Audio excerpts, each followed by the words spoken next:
For Startup Fundraising Office Hours. I'm Scott Fox. It's great to be here and it's great to see you. So it's time for Startup Fundraising Office Hours. What does that mean? Why do we do that? Well, we do it because you have questions, right?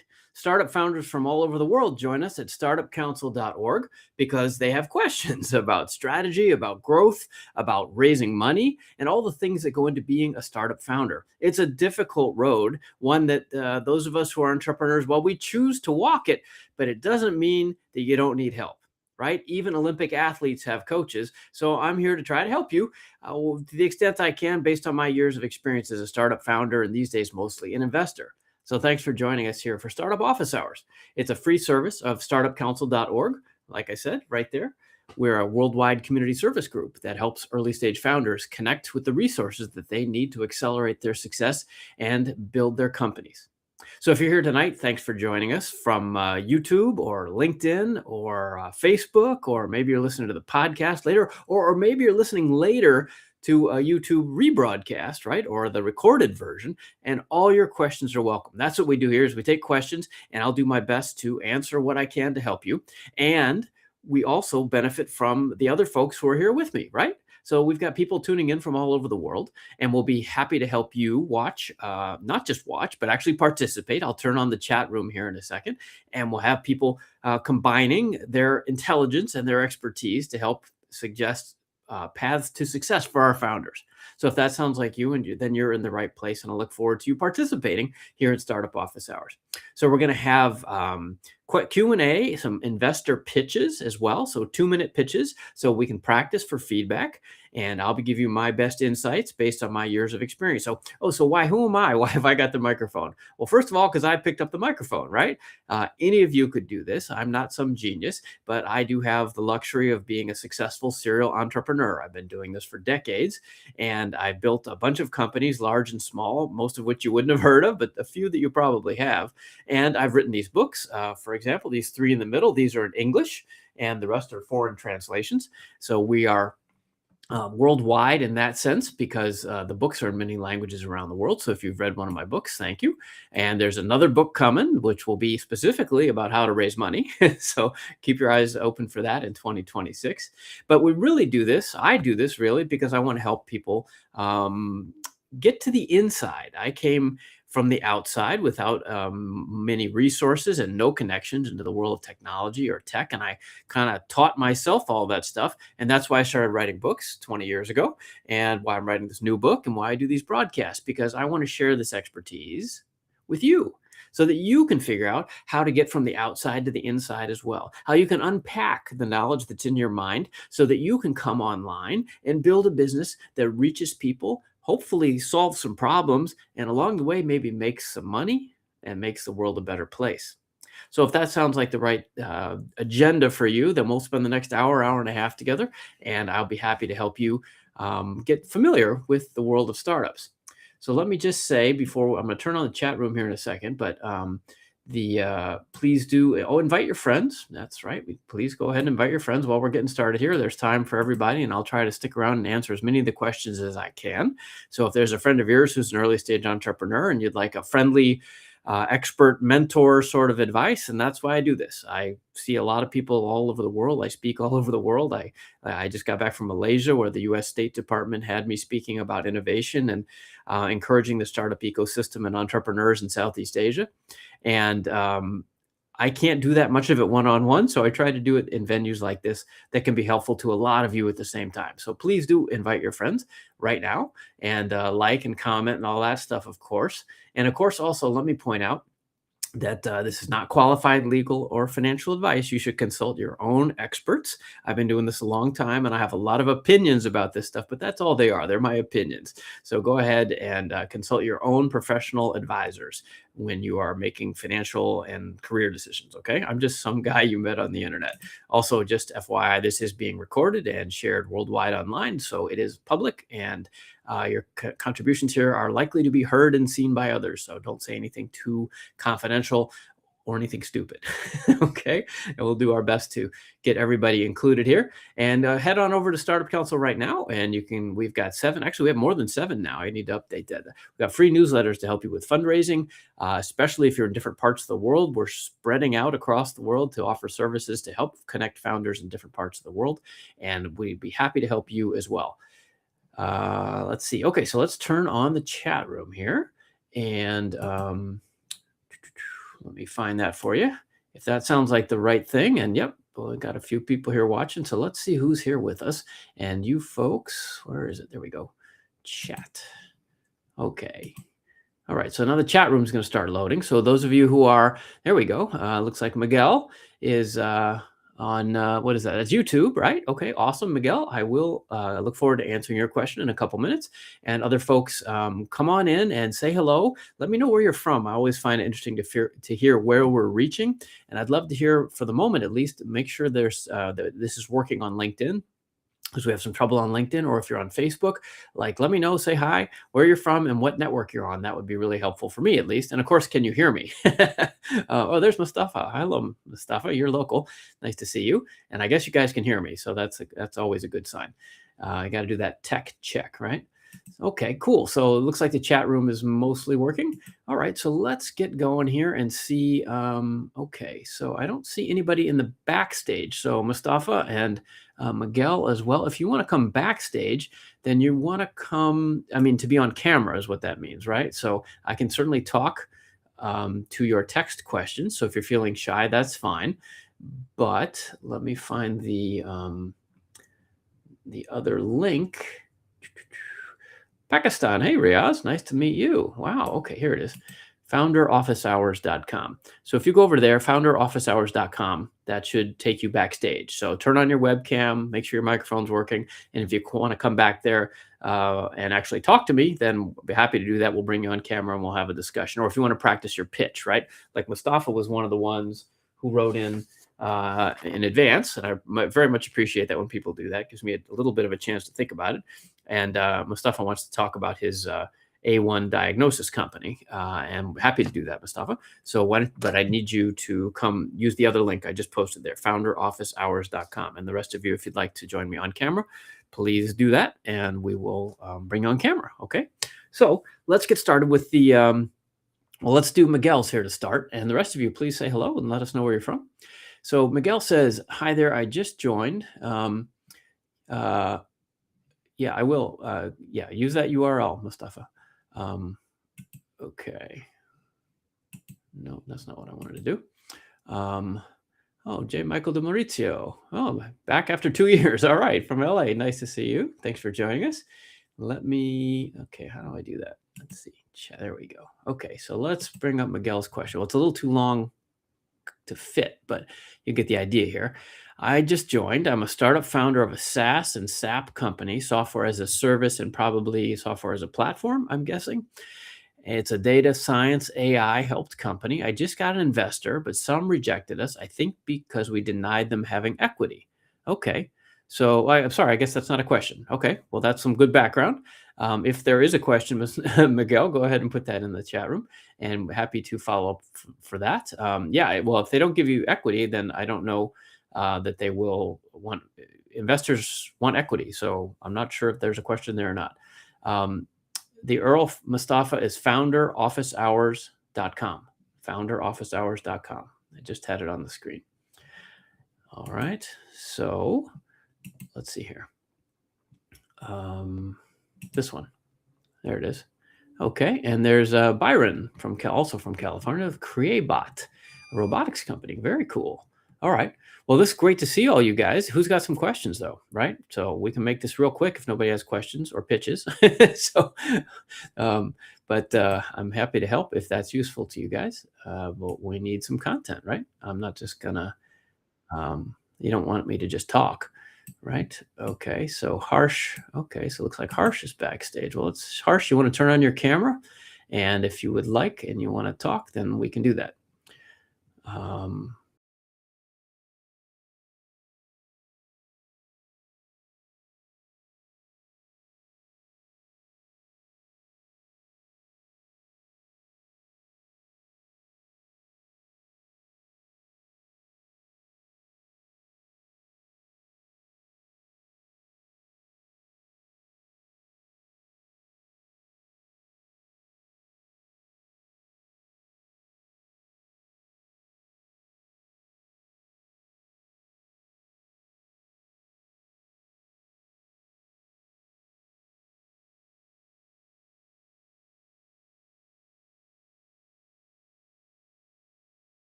There we go. Okay.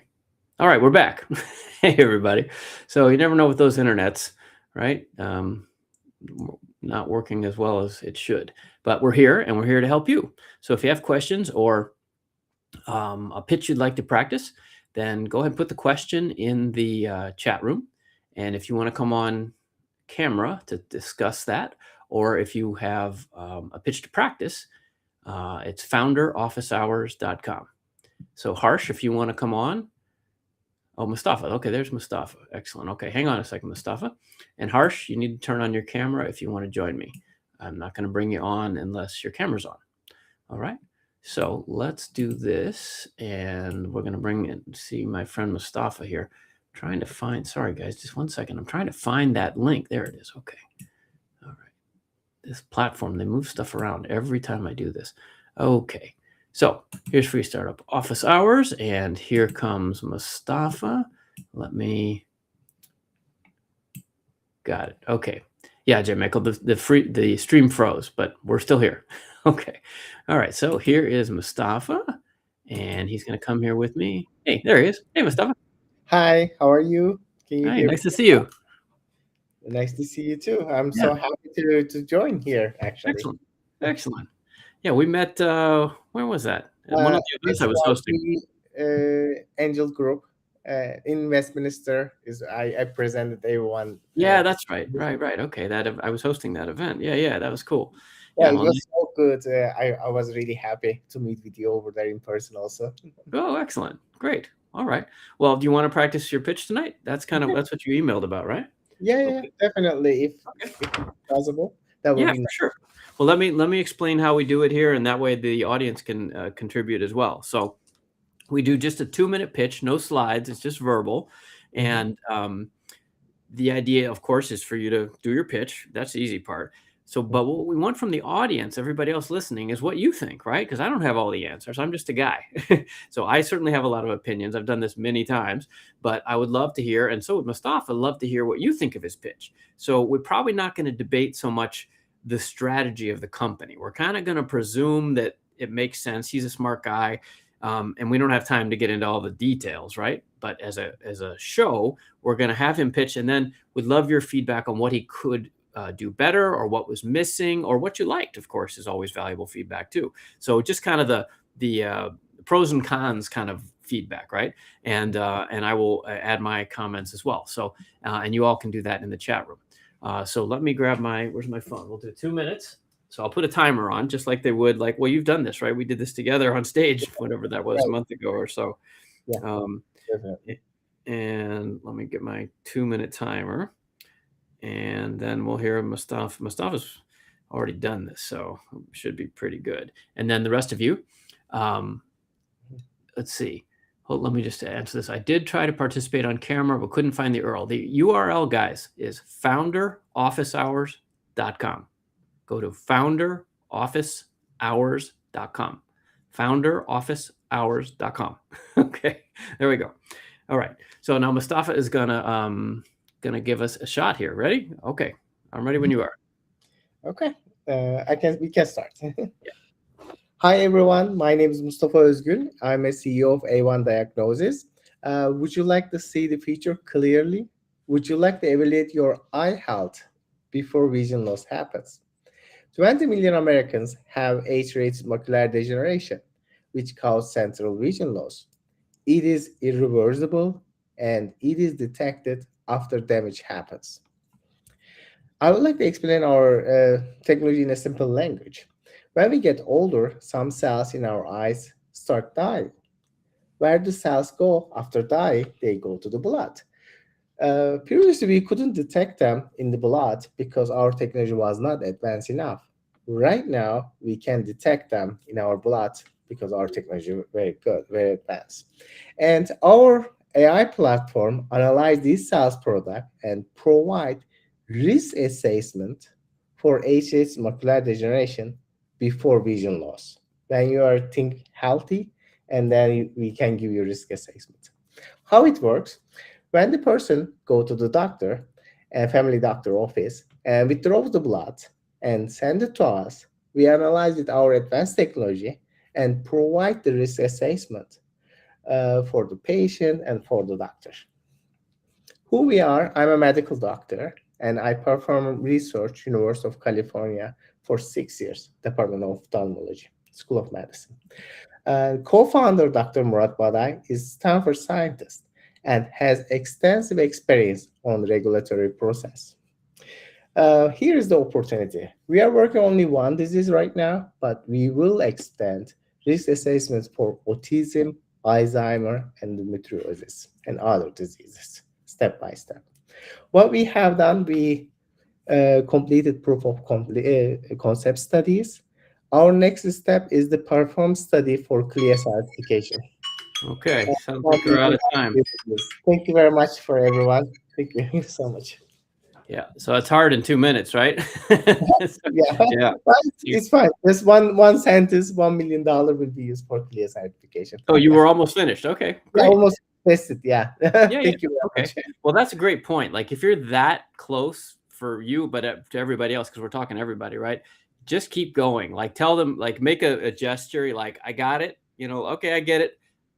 Or like 1 second, and we'll gently let you finish, right? Nobody's trying to be mean. Yeah, it was just one sentence left. $1 million will be used for the CLIA certification. Yeah, thank you. Perfect. Okay, well, that's a key point. So yeah, glad you got to that. Okay, so everybody in the chat room, what did you think? Like, if you have suggestions, it would be great to have all of you contribute your comments, pluses and minuses on what he could or should do well, or could or should do better, right?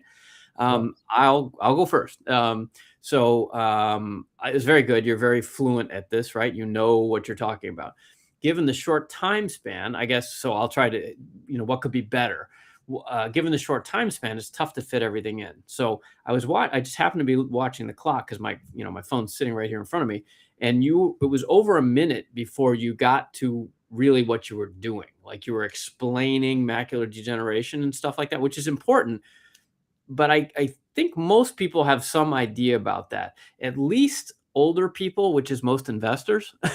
So you probably don't need to explain the medical side of it as much. I think you should get to the business quicker, because what I didn't hear, it was, I still don't know. Is it software? Is it hardware? Is it a lab process? Like, I don't know how you're doing this. Like you said, advanced technology, you said some other things. Like, I'm sure it's cool, but I don't know what it actually is.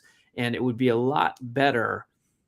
Like I said, I'm working on this new book. And I think one of the things I'm going to recommend to everybody is to have what I'm calling an anchor phrase, which is right at the beginning. Like you said, hi, I'm Mustafa. And I would say up front, I'm a medical doctor. Like get that right in, because that wasn't till like 3/4 of the way through. That obviously makes you more qualified than me to do this, right? You're the man. I'm a medical doctor we're doing this. We make this for these kinds of people, and it's software, hardware, whatever it is, and we're this far along in terms of money, like, or something, just like one sentence, like so we know what you're even talking about, because we have no idea where you're going, right? Right. Yeah. It's just like a summarizing in a 1 sentence, 2 sentences in the beginning. Everybody will know what we are doing. Exactly, like a positioning statement, you might call it. Maybe that's a better way to put it.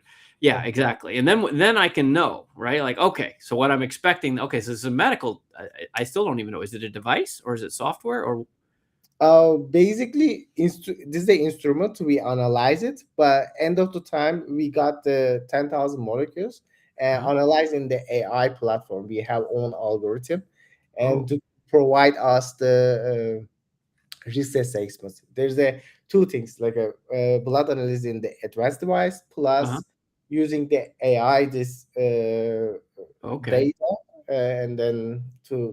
So, is there a hardware component? Are you using? Hardware, we have hardware component and software component. So new hardware, something new, not existing hardware. No, this is the existing hardware. Existing hardware. Okay. Yeah, so this algorithm is the new one. Okay. So that's what I would be clear about, because hardware investors are very different than software investors. So you're a software company is what you're saying. Yeah. Okay. So you need to say that, because I literally don't know. And and that's a very different thing, right? Because hardware is hard and it's very expensive.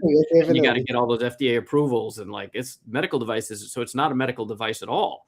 So it's software. So that needs to be like right up front in your positioning statement. We need the for the this is a this is a not new hardware, but Okay. we need the in our instrument need the Mhm. clear certification, regulatory approval. We need it, but Okay. we don't produce the device. We will just Mhm. get the device from the company, and Okay. we analyzing with the Uh-huh. blood, Uh-huh. and uh, our algorithm is new part. This is Right.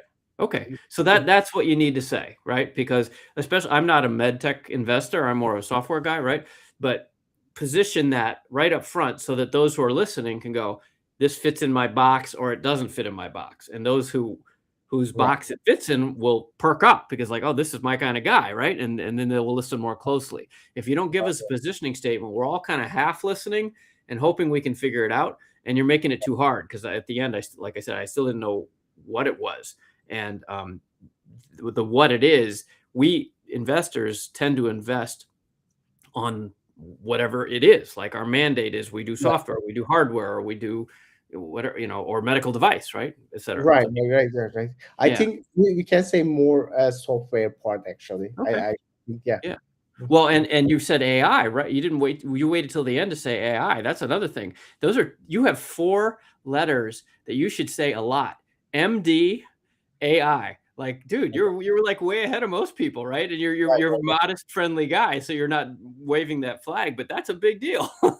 If Okay, you yeah, if you're an MD who's qualified to work in artificial intelligence, I mean, you've eliminated what, 98% of the human race? That's a yeah, that's a thank big you. deal. I really appreciate it. Thank you so much. Yeah. Yeah, yeah. Thank So, you. so I would emphasize your credentials, the AI, and be clear about what it is. And then the piece that you didn't get to too much is what's the model? Like, who's the customer? I didn't hear that at all. Like, is it the hospital? And you don't need to answer me. We don't have. We got to move on to Yeah, somebody yeah, else. yeah, yeah, But is yeah. it, is it the hospital? Is it insurance reimbursement? Is it individual? Is it direct to Yeah. consumer? Like, give us some sense of the model and the go to market because how you're going to reach these people is important.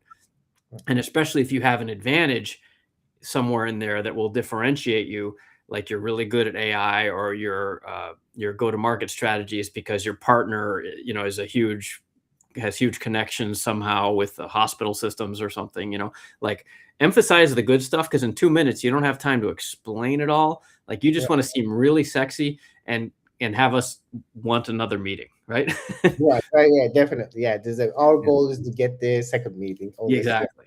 Exactly. So cool. Well, let's see if anybody had anything to say in the chat room. Let's see.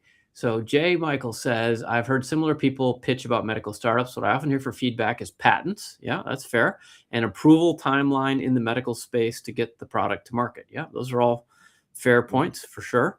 Patents are good. And then the time to market is a big one, especially if you have FDA hurdles. It sounds like you might have what do they call it in the medical space, like prior art or 501k, like it's already been kind of cleared Yeah, and you're repurposing it. yeah. Yeah. Yeah. If you have those kind of advantages, I would throw those out. Um, um, in these days, we are a little bit changes to our direction. Is the Uh-huh. Billion to One and also Exact Sciences. There's a two successful company, Hmm. and they go to CLIA. CLIA is like a 1 year process to get the regulatory approval, and then Okay. Medicare or other companies, insurance companies, they pay it. Hmm. And after that, they starting the 1 year later get the revenue, and they go to the FDA. This is a process actually. I see. Okay. Yeah. Yeah. So that's interesting, right? And, investors love companies that have revenue because it shows this is the key point I make for everybody. We really need to know that somebody other than you and your team and your mom care, right? Like if you have people wanting to pay and actually paying, even if it's just a crude prototype early stage version, that's really important for us to know. So that's cool. All right. Well, great. Well, good to see you. I hope that was Thank you helpful. so much. I really appreciate it. Thank you so much for you and everybody. Greatly Yeah. appreciate it. Thank you. Good to see you. Nice All to see right, you. so that's our friend Mustafa. All right, now how do I hang on, Mustafa? I don't know how to turn you off. They like I said, oh, there it is. Okay. All right. Well, nice to see you. All right. So now we've got Byron and Mojid backstage. So I'm going to bring both of them on and we can figure out guys, just don't pitch me yet, but just let me tell you, what do you guys, hey there. What do you guys want to talk about? Like, just give me the headline. Like, what's on your mind? Byron, why don't you go first? What's your question or topic? Well, I would like to practice, first of Okay. all. First of all, nice to see you again. I was in the TSA event. Oh, okay. I did see you there for the first time at Soka Okay. University. Yeah, So, yeah. And you emailed in, didn't you? Thank you. Thank you for setting yeah, that. exactly. Okay. And basically, yeah, I would like to practice, Okay. and yeah, a couple of questions about what would be like next steps here in the US for making this happen. We Okay. have some Great. experience with the company. I have several Okay, that's years in enough. this Stop, business. stop, But stop, yeah, stop, stop. That's enough. sorry. We'll come back to you. Okay, Okay. sorry. So Mojid, how about you, Mojid? Did you want to? Oh, he just turned off his camera. Mojid, did you want to? Okay. Well, that makes it easy. All right. Well, Byron, you're up. Okay. Well, nice to Yes. see you again too. Let's see. I'm trying to. What's the best camera here? Let's try that. Picture in picture. Yeah. Yeah. Let's do this one. Okay. Then we can see you. Okay. So do you want to start with the pitch or do you want to start with some questions? Yeah, I will start with the pitch, and then I will proceed with the questions. Fair enough. Okay, so let me remind everybody. So 2 minutes, no slides, just verbal, and he's going to tell us about looks like CreateBot. It's a robotics related company, and then you, meaning everyone watching, and me will give him some feedback to help him make his pitch even better next time. And we do have people who come back month after month, and you see their pitches get a lot better. So he and I will both appreciate feedback from the audience. So, okay, so I'm going to put 2 minutes on here, Byron, and you can start whenever you're ready. Okay. Well, thank you. Did you know that in less than 5 years, 170 million new robotics-related jobs will exist worldwide? Yet almost half of the US jobs face automation risk. CreateBot is a robotics company. We design and manufacture our own robotics components here in the US. We also develop educational robotic kits. Just in 2025, we delivered 1,500 robots to an educational program that was funded by US Embassy in Guatemala. We're just about to launch the first educational robotics platform. This platform will connect industry experts and users who want to build their careers in the new robotics economy. This platform will function over a subscription price of $39.99 per month. Very affordable. This will be provided to the users all the components and the courses access and basically everything that user need to make a career in robotics. Just thinking about this, in our case as a company, we only need 1,600 active subscribers from 1 year to generate a 5x return. We are looking for an investment of 150,000 in investment. Given our goal that is reaching 100,000 users over the first year, that's only a 2% of conversion rate. We are also on the pathway to sell very, very soon in the platform of Kickstarter, one of the biggest robots that we have produced yet. And basically, this is going to be the first international program that is focused only on robotics. Let's think about platforms like Udemy. Udemy, they sell you a bunch of different courses. We are only targeting the robotics market. And we are producing not only the courses, but also the hardware that is going to be involved in this part of the educational programs. Okay, time's up. Any last thoughts, or is that it? That's good. it. Okay. All right, good. Well, nice job. You're very articulate and friendly. That always helps. Okay, so audience, who has suggestions? What could he do better? It was pretty good, right? But what could he do better? If there's room for improvement, I'm sure he'd like to hear it. That's why we're here, right? So, okay, so my thoughts. My thoughts would be, well, you already have 1,500 kits off to Guatemala. Good job. And you've got a SaaS sort of business here. That's great. The mission is obviously a good one, and everybody knows robotics is just, man, it's a wave, right? So I think investors would be interested in participating in that wave, right? If you give them an opportunity to benefit from the wave. I guess my question, and is probably probably don't have time to get into it, but just for you to think about, you come across kind of non-profity, right? Which is not a bad thing. It's just not, investors don't invest in nonprofits, right? So if you're selling I would need a stronger business case, right? Like you said, 40 a month, like how many of those could you sell? And, give me some numbers to string it together, right? So like what's the potential of this as a business? I mean, I totally get that you could help a lot of people, and I'm down for that. That's very cool. But if you're talking about an investor pitch, it's got to be, I need more numbers, basically, right? So the fact that you have sales already is awesome, because that suggests that people, like I said to Mustafa, somebody else cares other than your mom. That's a key key hurdle, right? But if you're gonna try to raise money on a business basis, that's different. And the other reason I asked that is because $150,000 is not enough for investors for venture capital, right? If you only need $150,000, most investors will say, incorrectly or maybe unfairly, raise that on your own, like from your friends and family and your credit cards, right? Maybe you don't have friends and family or $150,000 credit limit, but most investors are rich, and they forget what it's like not to have resources, right? So that's such a small amount of money that Kickstarter sounds more obvious, as you mentioned, or a grant sort of program, right? Especially if you've got this nonprofit angle, maybe this is something that would be supported by some regional government or program or a foundation, that kind of vibe, right? So I guess if you're going to pitch this as an investment, I would, like I said, I'd want to hear more what we call it unit economics. We make this many of these things at this price. We sell them this. We expect to sell this many with this kind of margin. Like, give me an equation, right? And it doesn't have to be all. We all know it's kind of BS, but just that shows you're thinking about how this works, and then you would get into like cost of customer acquisition and competition, things like that, because there's three roads, I guess, really to sell this, right? You've got direct to consumer, which you mentioned, which is totally a thing. There's also business to business. So like maybe you do wholesale to, I don't know, to high schools, or, who would need a lot of these? I don't know. But then the in between is kind of the nonprofit thing of like you supply them, at low cost to community organizations, which is again, a lovely thing to do, but not something investors are going to get excited about financially, right?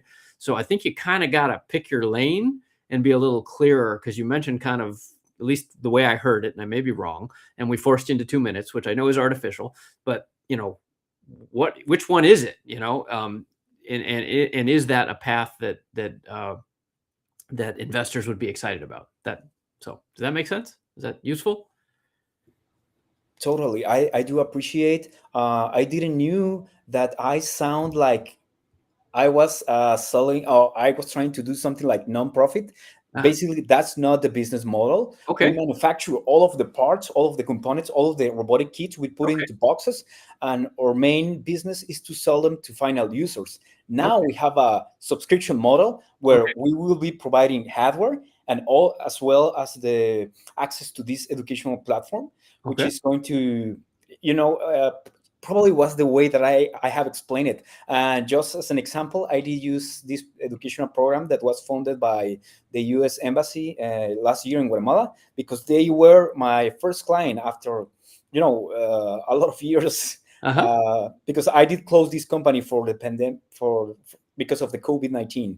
So recently I did move to the U.S. because right now seems to be like the best place to do this kind of startup again.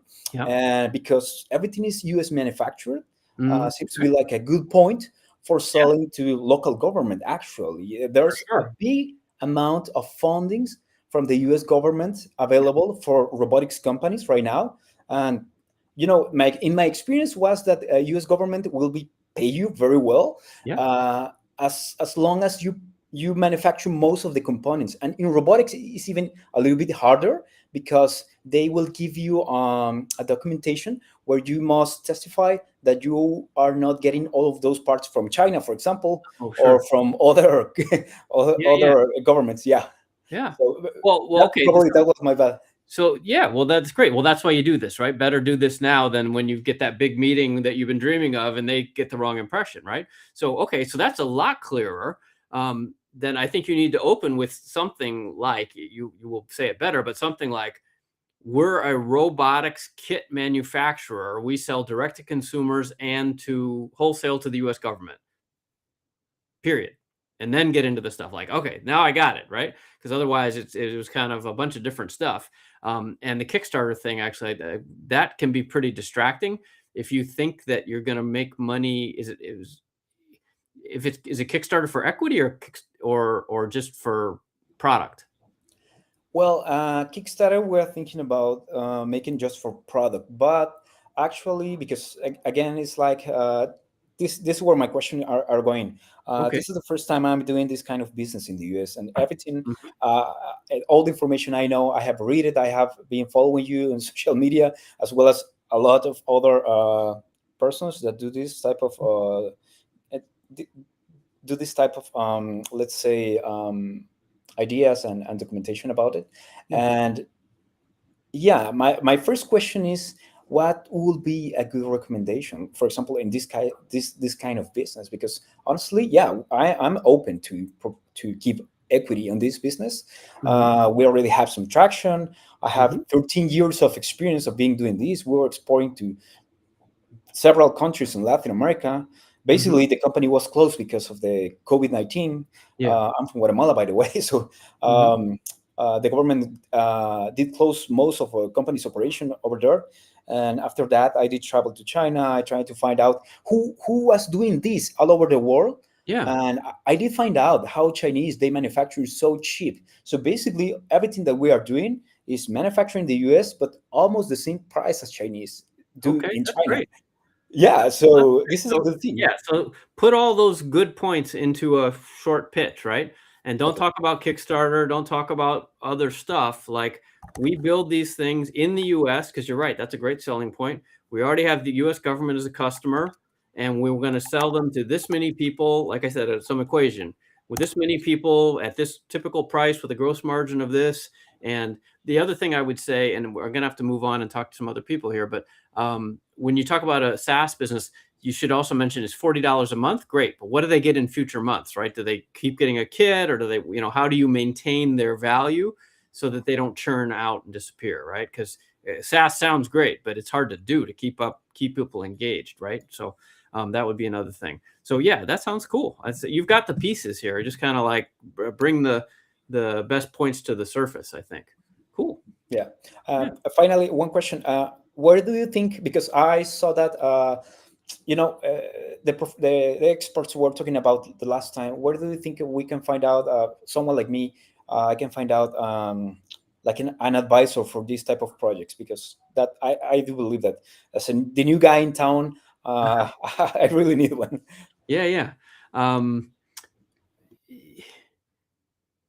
Where do you live? Aliso Viejo. Oh, you're here in Orange County, right? Okay, okay. Yeah. Well, then, yeah, that's actually easy because I know this market. This is where we both live in Orange County. So, I would go to the best advisors, of course, cost a lot, right? So I don't know how much money, if you have cash or equity. I mean, you got to think about that, right? But there are free resources that are available actually here in Orange County and across the United States. But I happen to know the ones here in Orange County. I would start with the SBDC, Small Business Development Corporation. And SBDC is paid for by US taxpayers, so it's your and my money, and therefore it's free. And they have a staff of great people. Many of my friends who are fellow angel investors here in Southern California volunteer there, and they do exactly what you want. They advise and mentor and can help you out. And this is true for everybody watching who isn't just here in Southern California, but all across the United States. The Small Business Development Corporation, like I said, it's a taxpayer funded service. So they have offices all over the place and it's free. So I would look up your local SBDC, Small Business Development Corporation, and sign up, right? They have classes and they have webinars and they will do consulting and they'll assign somebody to work with you for free. Another great resource is called SCORE, Service Corps of Retired Executives. SCORE. Same thing. You can Google that, and it's just what it sounds like. A bunch of retired folks who want to do volunteer work, and a lot of them are business oriented, right? So they want to coach young entrepreneurs and business owners. So I think that both of those would be good places for you to start. And then because you're here, you should also be on the list. Maybe you already are, right? On our email list for the Orange County Startup Council. I'm trying to find it. Here it is. For this, right? You're probably already on our list. Yeah, I am already there. So you should, if you're not already, you should have your company join, and we'll post your profile and everything, and then you can send articles and things to be published in the newsletter, and you can be part of those newsletters you read, and you can also see all the events that are happening around, and that's the best way, is to go and meet people in person, right, face to face. So okay, well, I hope that's useful. Nice to see you. I probably will see you again in person then. All right, well, thank you, Byron. Nice to meet you. Well, that was cool. Interesting company there, right? Love to see robotics. I mean, robotics is really coming. Any of you that aren't, I mean, I'm not a robotics person, but man, there's a wave coming that's going to be really impressive and important, right, for the world. So he's in a good place for that. All right, so let's see. We're gonna talk to. Let me. I've got a couple people backstage, so let's. But let me, guys. So Jay and let's see, Mojid, you came back, right? Is that Mojid? Yeah. So I guess maybe you do want to come on camera. Okay. So hang on, Mojid and Jonathan, just a minute. I just want to run through the chat room and see if anything's on fire here, or if I missed any good questions that'll be useful to other people to discuss. Okay. It's to Mustafa, Jay. Yeah. There's Byron. Okay. Yeah. And you can all introduce yourself as some of you are. You can put your LinkedIn. Actually, let me do that. You come and say hi on LinkedIn. LinkedIn is, I don't know if you're not active on LinkedIn as a founder, you're making a mistake. It is a very valuable network, and you should be on there regularly, posting, liking, all that kind of stuff. Here we go. So the Startup Council has a page, and then I personally have a page as well. So come say hello. Okay, sorry, just back to the, Okay, Jonathan, you figured it out. Okay, Edie says, okay, cool, Edie. Well, let's just put that on camera. Edie says, wellness projection mapping to aid in mental wellness for mostly families in crisis, but also individuals. Okay, that sounds exciting. If there's a question, Edie, let us know, but nice to meet you. And okay, so let's go backstage and bring on, I think, looks like, okay, I'm going to bring on Mojid and Jonathan here in 1 second. Let's see what they want to talk about and who makes sense to go next. Okay, here we go. Okay, Mojid. There he is. He's back. Okay. And nice to see you. And sorry, clicked on the wrong thing. Hang on a second. Here. This and Jonathan. Okay. Hi, guys. Nice to meet you both. Okay. So, Mojid, you're back. So let me tell me real quick the headline. What would you like to talk about? And then I'll ask Jonathan what his topic is. Yeah. I would like to talk about one AI product we are currently building that automates newsletter creation. Oh, cool. Okay. Is that, so you want to pitch, or it's a question about that idea? I'm not ready to pitch, but I just want to talk about it because I just started building it. So I'm not ready for pitching. I didn't expect that I was going to pitch, but I just want to talk about it. Okay. Okay, cool. Happy to help. Well, just think of some specific questions though, right? Because we don't have time to do a whole long strategic discussion together, okay? But if you have some specific questions, sure, happy to discuss. Okay, and how about you, Jonathan? What's on your mind? Yeah, so I am graduating from this program called Gauntlet AI in 2 days, actually. Been here for 7 weeks. I'm actually from San Diego, but I'm in Austin, Texas. Been putting in like 100 hours a week in this program, learning how to use AI coding tools. Mostly like Claude is my favorite. But the other folks in the program have used things like Cursor, Gemini, and we've been building products very rapidly. For a couple of weeks, we were building like 3 products a week. For the past couple of weeks, we've been kind of working on passion projects or a capstone project. My capstone project is one I'm working on with a security expert, and we're building a automated AI powered agentic security platform. And the special thing about this product is that it can basically support the conversation between LLMs and people and prevent things like prompt injection and preventing the LLM from getting like improper access to the web services that might be deployed, supporting the entire platform. But the specific product I wanted to talk about is my project, which I'm not doing as my capstone, just as I'm working with a lady who used to work for Coinbase before she came here. So she's very experienced, and I just wanted to learn about security. But the product that I'm would like to pitch, basically, I'm building on a framework. There's a thing called the breakthrough method for agile development, and so that's the way that you can use agents. John, what's the question? That's all I need. Oh well, yeah, I wanted to pitch. I'm sorry, I wanted to pitch basically pitch a framework and a tool to support AI engineering, basically allowing software engineers to develop code with agents. Okay, stop. That's good. Great. So you're going to pitch. That's all I needed, honestly. The rest of it is very interesting, though. That's why I let you keep going. Sounds like an amazing program. 100 hours a week, man. Oh yeah, yeah, and it's free too. It's crazy. Right, you must be learning. Wow, your head's probably exploding. Okay, so well, given those two, well, why don't you do your pitch thing, and then we'll get into questions with you and with Mojid as well. Where are you? Where are you, Mojid? You said Jonathan's in Austin. Where are you?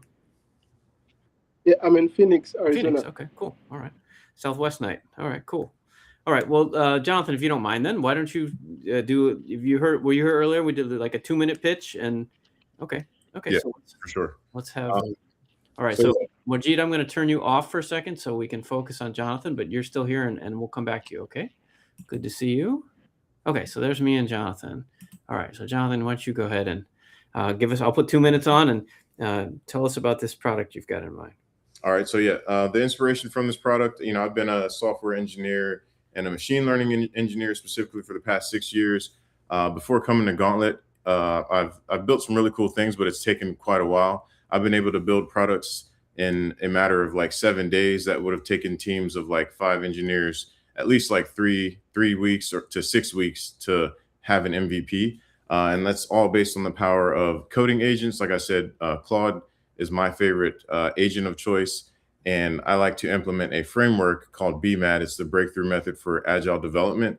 And what that does is allow you to assign personas to your agent so that your agent can take on the persona of a business analyst, a product manager, a scrum master, an architect, and ultimately the developer, and push through a bunch of stories that you develop pretty much in the same way that you would work with a product manager, develop epics, features, and stories, and store that in your Jira, right? And so the product that I'm pitching, I'm actually calling it Amara. The reason I'm calling it Amara is because that's a spin on Amaro, and the new framework I've developed is called Amaro, which is the automated method for aggregate readable output. So that's an iteration on BMAD. The thing about coding with agents is the important things to note while you're doing that is token management. So that's basically the cost for using an agent. Every time an agent receives input from you or creates output, so like any text, it's called tokens. And so, the different methods of approaching development have different costs associated with tokens. Some are more efficient and use less tokens, but I found that the more efficient methods usually create, a less desirable output and require more debugging. So I prefer BMAD, which does cost more tokens to develop with, but you get a more refined product at the end. And so what I've done is iterated on BMAD to make a more... That's time, so finish up. Yeah, so I've made a more cost-effective way to still use this agile development approach. And I've also wrapped this inside of an API and a native Mac OS application. And so, I'd like to take this to market and compete with things like Claude, which is making $83 million a month. My goal is to price mine at 70%, 75% of that price, and then provide, twice the output. So basically provide twice as many tokens to the users. Okay, cool. Wow, it sounds like this program, what'd you say, Gauntlet was it called? Yeah, Gauntlet AI. Sounds like it's changed your life. Absolutely. You've seen the future. Oh yeah. That's cool. Yeah, I don't know if you ever heard of Bloom Tech or Alpha School or Lambda School. Lambda. Yeah, the founder of this school used to run Lambda School and is pivoted. So now the program is funded by the companies that hire us. So I got a job while I was here.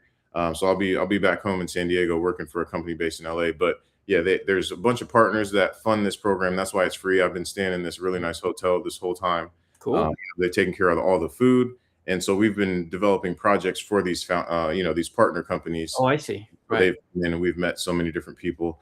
I can name drop so many really cool companies. One I would definitely tell you to look at is Peak Six. Okay. That's actually where Robinhood came from. Oh. It's a $1 billion company based here in Austin, and they're going to get into prediction markets, which is huge. Oh. And that's what my goal is, to take this tool that I just mentioned, the Amara tool, and start developing solutions for the prediction markets. Because that's going to be huge over the next few years. Huge. Yeah, no doubt. Okay. So super cool. So, well, let me give you some pitch feedback then. And of course, everybody that else is listening, if you were listening and heard what Jonathan said and you have suggestions what he could say better or differently, please chime in the chat room, right? That's why we're here.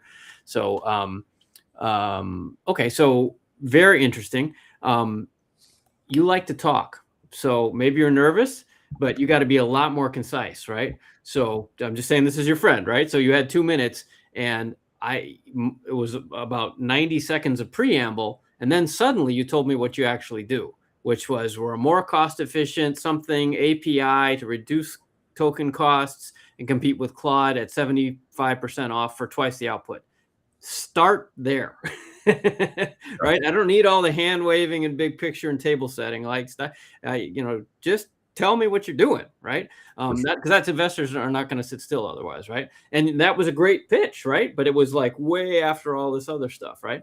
So tell me the specifics, and then from there you'll have, that'll, if you do it right, that'll only take 10 or 15 seconds. You'll have another minute and a half, even though the quick pitch, right? Then I would want to hear because what you didn't have time to get to is like, who's the target market? And you started talking about that as soon as we called time.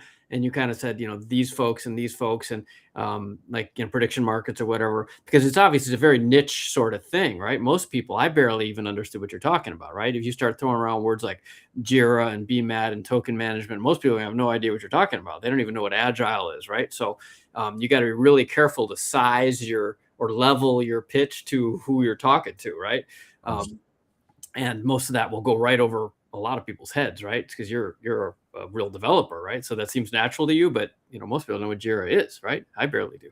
So you got to be careful to bring the, as my dad used to, bring the hay down to where the horses can eat it. Most of us are just horses, right? So and start with we do this for these, kind of I was saying earlier, I don't know if you were here, but like positioning statement, we do this for these kind of people, and we make this kind of money this way, or something like that, so that we could, okay. And then you can start getting buzzwordy and stuff. And then the real question would be, as an investor, I'm immediately wondering like competition, what defensible moats do you have? Like I can't do it, but like a lot of people claim they can do this kind of thing these days. Like what is your unique selling proposition or whatever buzzword you want to use, so that it becomes something specific for that specific market. And that seems to the answer to me is like, you would start in a specific market to have like a beachhead, where, like I said, something that Claude's doing, but you'll do it for 75% off for twice the output in this, niche of a niche that, again, I may not have ever heard of, but if you can drop the name of a company that's, like you said, they're doing what did you say, 83 million a month? Right there. Yeah. Well, Anthropic is the umbrella. Yeah. Is one of their products. Yeah. Well, and as you know, probably the Anthropic is kind of under the radar to the general population because they're all B2B, right? The people hear about ChatGPT and Gemini and even Grok, right? But they don't necessarily know that this is actually, there's a ton of money being made that the average consumer doesn't even know about. But you're already on the other side of that bridge, so it sounds like a big juicy target you've got there. Oh yeah. So to be clear, I was looking this up. My target would be the 500,000 software developers in the country.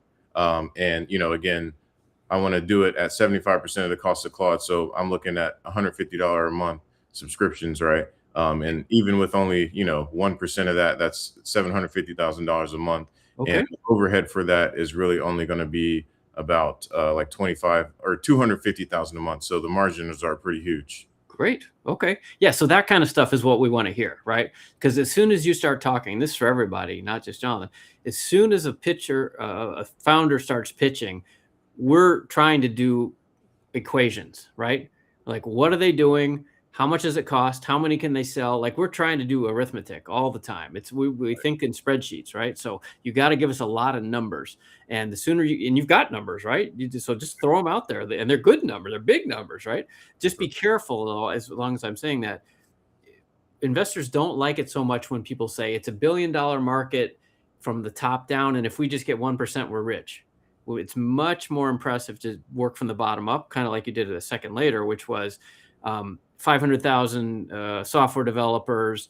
If we have 4% market penetration and an average of whatever, $100 a month and an average life of 18 months, that kind of arithmetic that is bottom up unit economics is much more impressive because it shows that you've thought through the mechanics of the business. Because anybody can say, we sell water, everybody drinks water. There's 7 billion people, and if we capture 10%, we've got 700 million customers. Like, that's bullshit, right? It does not help anybody.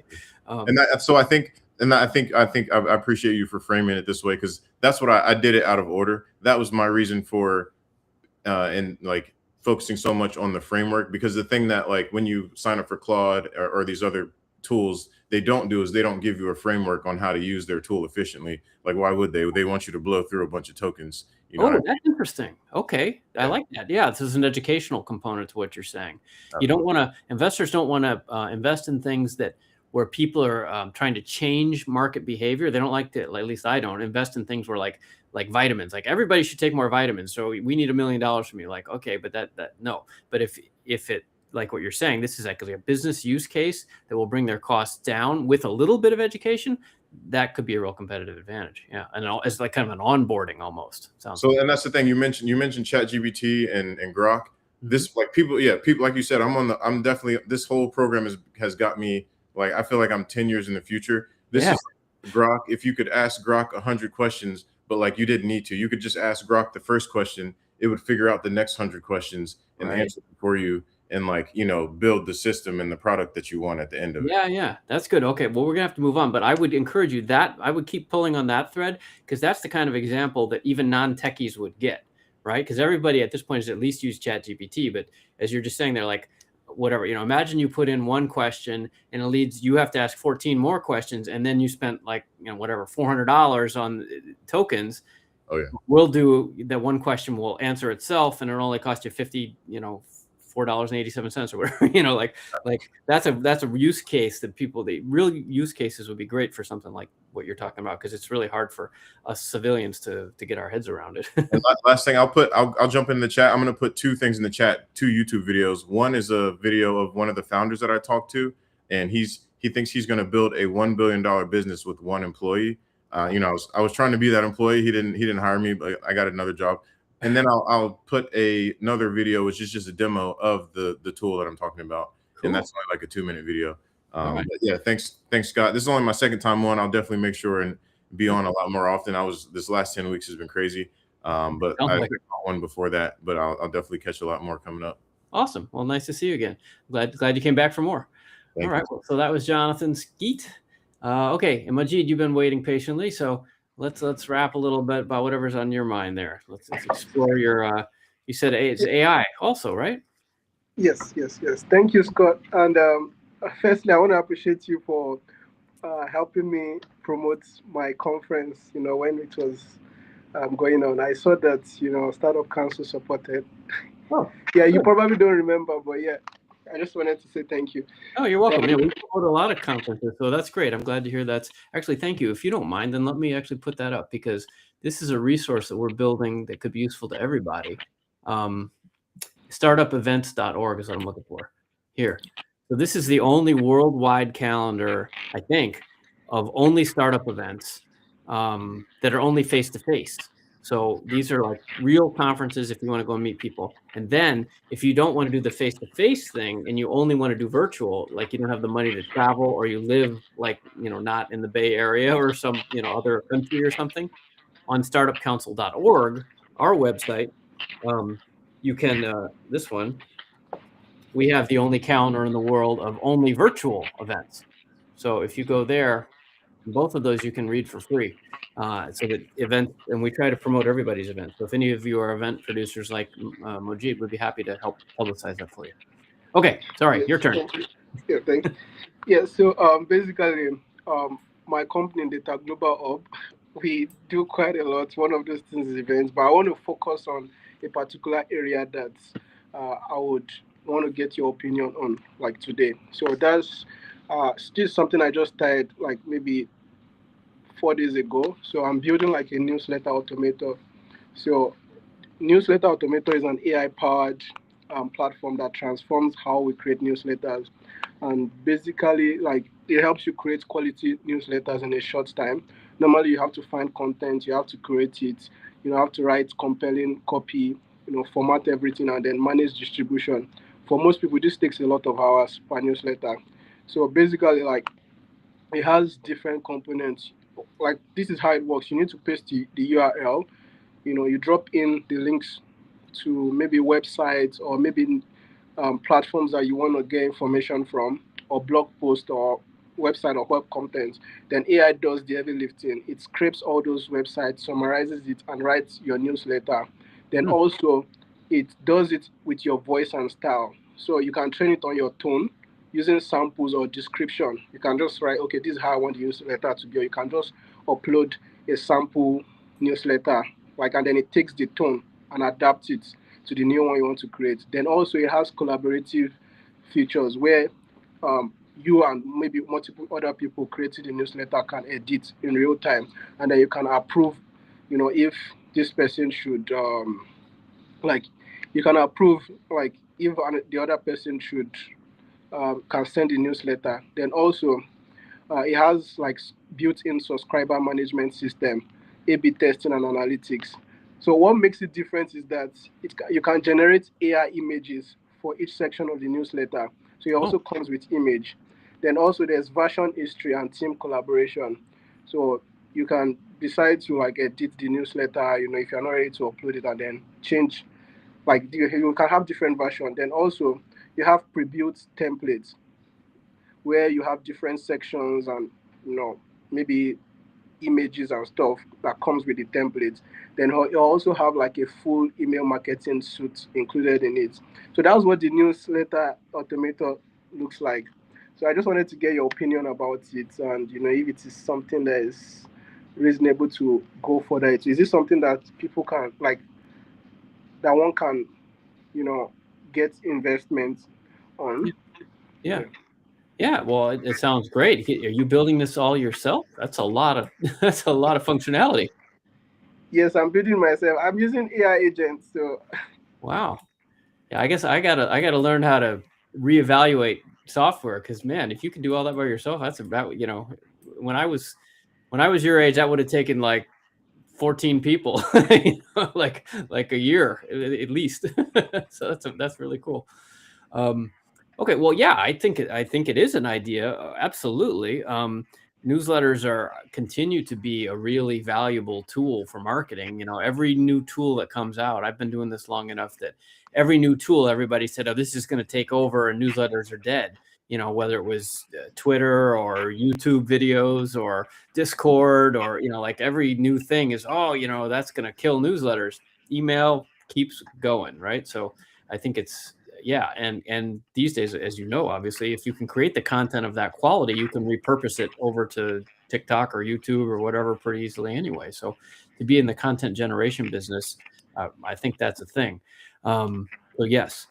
I guess, as your friend, I would be concerned, or as an investor also, I would be concerned about competition, right? Because what you're talking about sounds like a lot of other systems that may not be as good, but are already in place, right? Most people that need this system, that kind of thing, have at least something they're using already. And to get them to rip that out and start over is a really tough sell, as a business development exercise. You're talking about, I don't know, who would you say are the competitors here? Are you talking about like HubSpot or Constant Contact, or what do you, MailChimp, that kind of thing? Yes, but one thing I think they don't have is, like, for example, aggregating those contents that you want to, like, make in the newsletter, aggregating it from the website, like scraping. I don't know if they have web scraping No, capability. I don't think they do. I agree. But that's my point though, is if that's the one thing, that's not enough for me to leave if I've already spent 4 years and trained all my people to use HubSpot, for example, right? We've spent thousands of dollars training everyone, and yours may be better, but is that enough to really switching? They call it switching costs, right? The switching costs are really high, and it's not just financial, it's all the training of your people and the culture, right? Like, that's what they do. There are people whose whole job is to create that newsletter, right? So are they going to completely drop that and switch to you? That's a difficult sale for your salespeople. So I think it's a good idea. You're going to get resistance from investors and from customers. So I think you're going to have to, even more than usual, demonstrate traction in terms of customer interest and ideally paying customers, right? Because here, let me summarize. A service that is better, but only 20% better, isn't enough, because people are lazy, right? Yes. So you may be right that it would be maybe your service is way better, but the other guys are already there. So, if I were like, your friend or an investor, I might be saying, well, maybe you could just focus on the piece that's unusual and differentiating and sell that to HubSpot or MailChimp or whoever, rather than trying to be a competitor. Maybe you could be more like a supplier, right? And then they could use you or hire you or buy you or something, that might be easier. Because what I'm hearing, and I could be wrong, we just, we haven't really discussed this through, but it sounds like most of what you're building, they already have, right? And maybe you don't need to build all that stuff, just focus on the different stuff. Again, just my advice, not I'll put it up there again, not qualified legal or financial advice. But I would just be concerned for you, like, as your friend, right? Because what you're doing doesn't sound like a standalone business as much as a feature of something that they would do. And I could be wrong, especially at the pace you're moving. You could probably invent 4 other things by next week.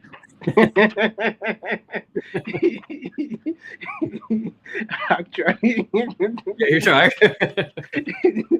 Yeah. Thank you very much for the feedback. Okay. Yeah. Is that useful? Okay. Yeah. Well, I hope so. Yeah.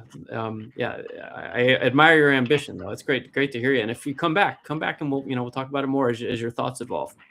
You're smart.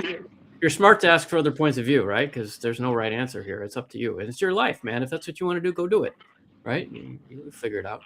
So, all right. Well, great to see you, Majid. All right. So that is our friend Majid from Phoenix, and looks like we're getting sort of near the end of the show. Let me look the chat room here and see if there's anything I missed. Okay. Okay. Okay, Jonathan was there. Okay, so Edie says, I designed a robotics project. She'd love to share or collaborate with the gentleman who just shared about robotics. Okay, so that was, gosh, the names are escaping me already. Who was here talking? No, it wasn't Mustafa. Who was talking about the robotics? It was Byron. So Byron, Edie would like to connect with you. Maybe you can both put your LinkedIn's or email addresses or something in the chat room, and your robotics, shared interest in robotics could bond you. Dwayne says, hello. I don't think anyone responded here. Okay, well, hi, Dwayne. We're busy. We were talking. But if you want to come on camera next time, you can. The link is always in the RSVP details, and you can come and join us on camera or as a member of Startup Council. Our members get the link much more easily and can come join us. Jay Michael says, I'm an Agilist with all the certs. I don't understand how this is to be used and to deliver what benefit. What is the value add that I'm not getting today from the Agile team that this would bring? Okay, so I'm thinking that's feedback for Jonathan, probably, right, Jay?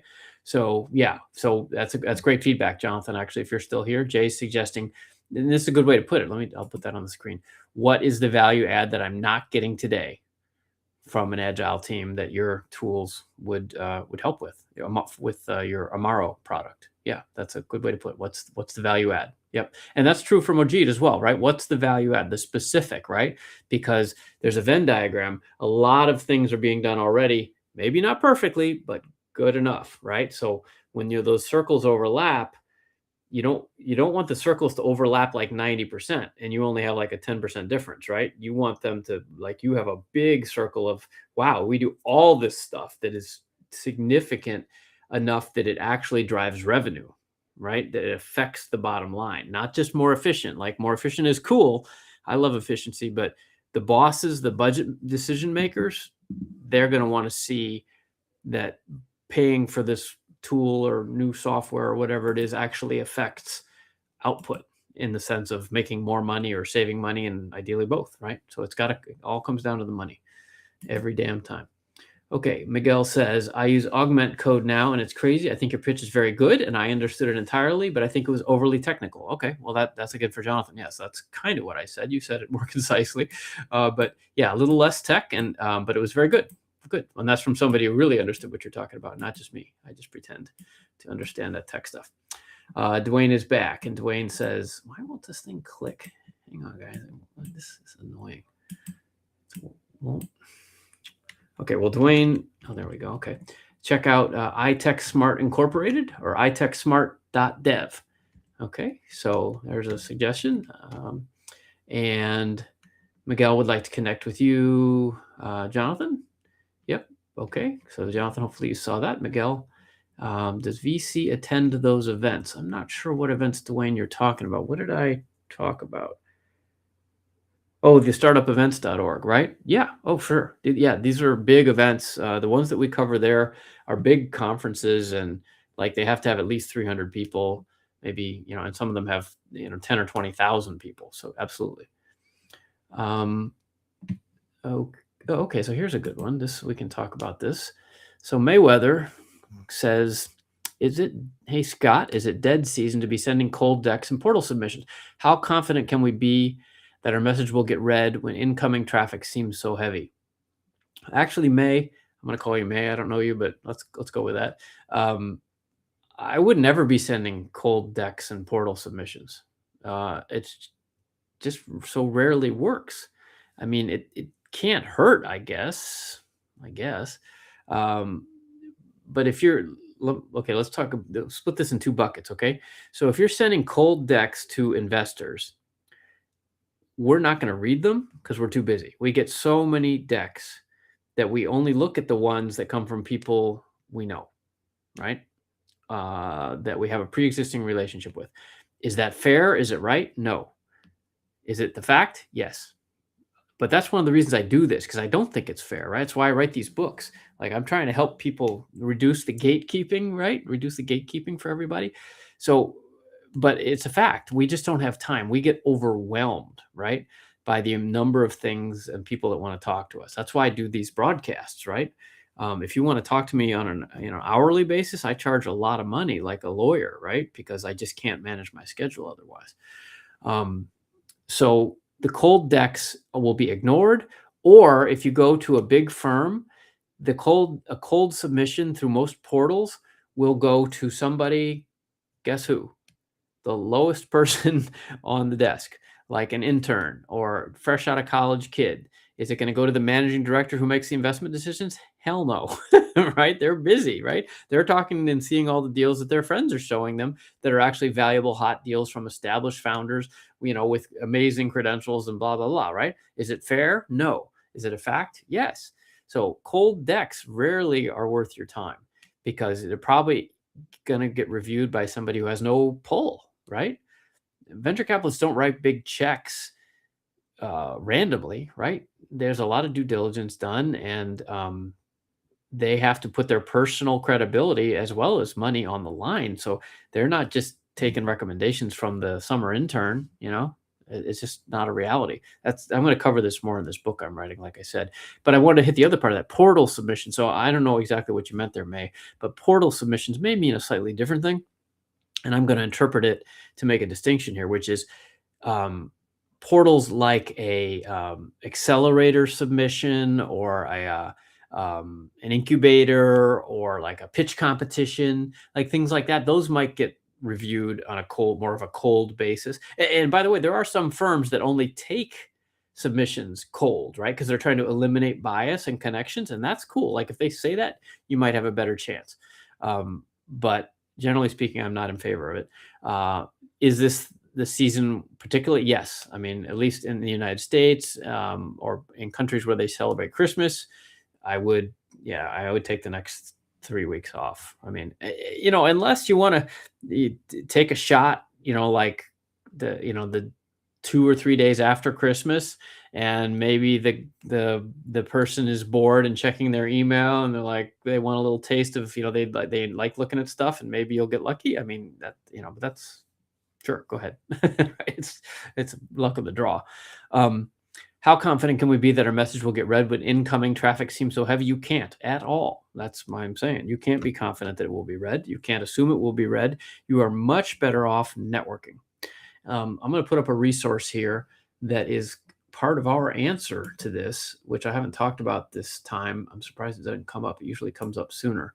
But we built a website that, what in the world?